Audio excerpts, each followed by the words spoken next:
Drones. Introduction. Look up in the sky. That thing buzzing by isn't a bird, plane, or superhero. It's an unmanned aerial vehicle, UVA, otherwise known as a drone. Once a rare sight, drones are growing in popularity and use. These flying robots can make maps, save lives, and deliver packages lickety-split, and those are only a few things drones can do. Piloting from the ground. Drones may seem like a fairly new invention, but they've actually been around for a lot longer than you might think. The earliest version of the drone was developed by the U.S. military in World War I. The Kettering Brugge was designed an aerial torpedo and was made of paper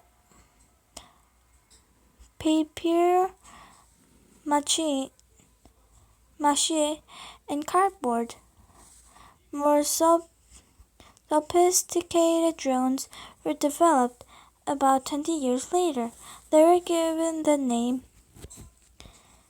unmanned aerial vehicles because they are not flown by an onboard pilot. Instead, they are flown by remote control by someone on the ground or in another airplane flying nearby. The first UAVs resembled small airplanes with a fairly large. Some were over 6 meters long and a wingspan of nearly 9 meters. UAVs were developed mainly for target practice by British forces during the World War II. The British Navy named the prototype UAV the Queen Bee. The United States Admiral saw the demonstration of the Queen Bee and wanted something similar to the U.S. Navy commander. Delmer Farensey designed the American UAVs, which he nicknamed drones, to pay homage to Britain's Queen Bee, after which they were modeled. The name stuck, and all U.S. Navy UAVs were thereafter called target drones. Early whirlybirds. Over the next 80 years, drones evolved into smaller flying devices. While early drones resembled miniature planes, newer drones look like tiny helicopters instead of wings. These drones have spinning blades called rotors. Some drones could have 6 or more rolling rotors carrying them into the air. The use of rotors greatly improved drones' maneuverability. These nimble machines could swerve and change direction quickly.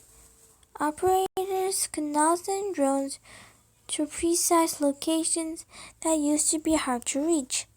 They could also fly closer to the ground and hover in one place. Drone size and agility made them well suited to tasks that were difficult or impossible for planes. Drones began to see widespread use beyond the military. Eyes in the sky. Users discovered that drones were ideal for taking bird's eye view images. In the past, aerial photographs had usually been taken from airplanes. Planes had to fly well above the ground to avoid obstacles. This made getting close-up images on the ground a challenge. Drones, on the other hand, could fly much slower and lower. They could buzz along below cloud cover that made it hard for photographers and planes to take clear images. Drones could also navigate tight spaces using cannons and ravines. They are not they were not accessible for larger aircraft. Filmmakers saw that drones could make their jobs much easier. Instead of using special effects or show flight, they could attach a camera to a drone and record footage showing what it was like to really fly. Using multiple drones also let filmmakers get shots from overhead angles, perspectives, and relative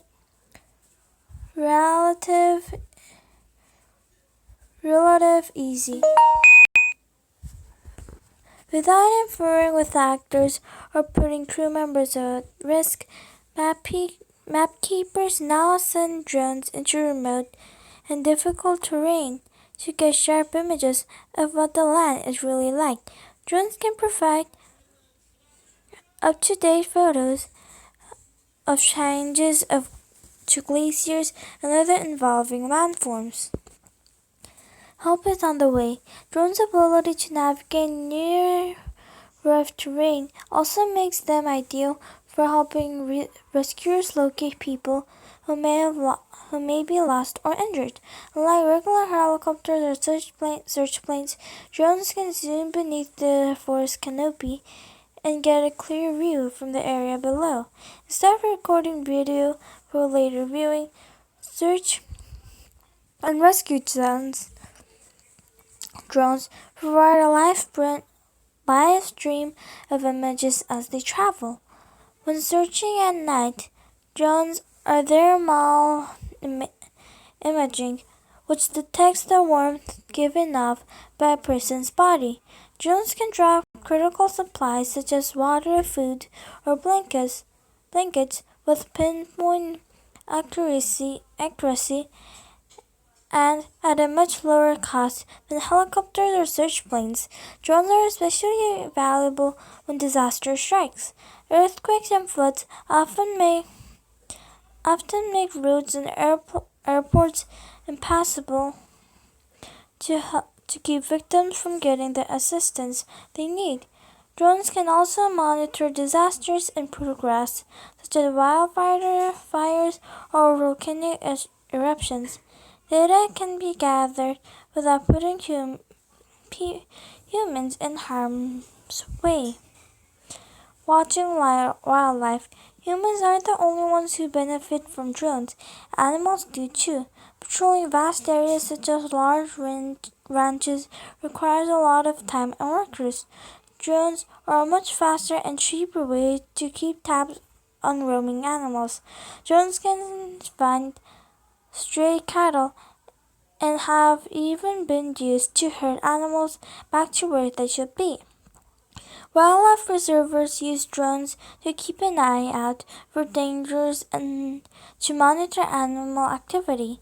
If an animal is in distress, rangers could quickly get to its exact location thanks to drone technology.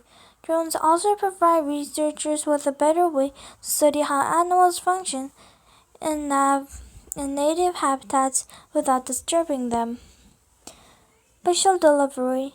Businesses have recently begun exploring ways to use drones to for customized delivery. Both online retailers and local businesses are seeking ways to bypass their transportation and deliver small packages directly from their warehouses to buyers via air. It's possible that in the near future, the pizza you order will arrive not by car but by drone. In remote parts of the world, drone delivery services are being used for sending medical supplies. Rural clinics and medical outposts in the African nation of Rwanda, for example, rely on drones to deliver blood needed for emergency surgery or urgent medications. The drones follow a pre-programmed route that is monitored on computer tablets using daylight navigation systems. When a drone researches its destination, it drops its precious cargo and sends it floating by paper parachute to the clinic below. This service has cut the delivery time from hours to minutes, saving countless lives. Fun and games. Drones can be used for serious purposes, but they have more entertaining uses too. One of the newest competitive drone races can offer participants and viewers an exciting real-life experience mixed with video game-like dynamics. According to Nicholas Horbach, Sky found in the Drone Racing League (DRL), small eliminated drones fly at nearly 129 kilometers per hour through an obstacle course set in the larger indoor structures such as an abandoned shop, shopping mall, or sports stadium. Pilots on the ground use tiny joysticks to maneuver their drones along the course. Tiny cameras mounted on the drones feed exciting video to headsets worn by pilots. The viewing makes them feel as though they are riding a speeding drone. The league wants the races to be thrilling as possible. This is why they don't expect pilots to use their own drones. Instead, race organizers provide the drones for each competition and bring a drone pit crew to make repairs and keep drones flying. That way, pilots wouldn't have to worry about possibly crashing and ruining a prized piece of equipment. Many see this new sport as something that will grow in popularity and attract fans who now enjoy car races or video games. Some sport television channels have even broadcast drone race competitions. Drone races are held around the globe. It seems this sport is a future and really taking off. Special challenges. As drone use increases, it presents new challenges. Regulators are concerned that drones may pose a hazard or conventional fixed-wing aircraft and standard-sized helicopters. Unlike commercial aircraft, drones are not required to file flight plans and do not show up to flight radar. Because drones are so small, they can be hard for pilots to see until it is too late. And since independently operated drones have no way to communicate with each other, they may collide for these reasons. Federal Aviation Administration (FAA) is working to set guidelines for drone operators. As of 2017, drone operators must be licensed. They must not notify airports if they will be flying a drone within 8 kilometers of an airport. Also, drones cannot be flown near national monuments or over major sporting events where many people gather. A disabled or out of control zone drone could put bystanders in danger. Conclusion. Even with the risks, it seems drones are here to stay. Years ago, people looking to future predicted that humans could rely on robots to do many tasks as they could not or did not want to do. This prediction seems to be coming true as flying robots assumed a larger role in our lives. Drones combine these all with other technology advances. Present opportunities for making better lives better and letting us see the world from a new perspective.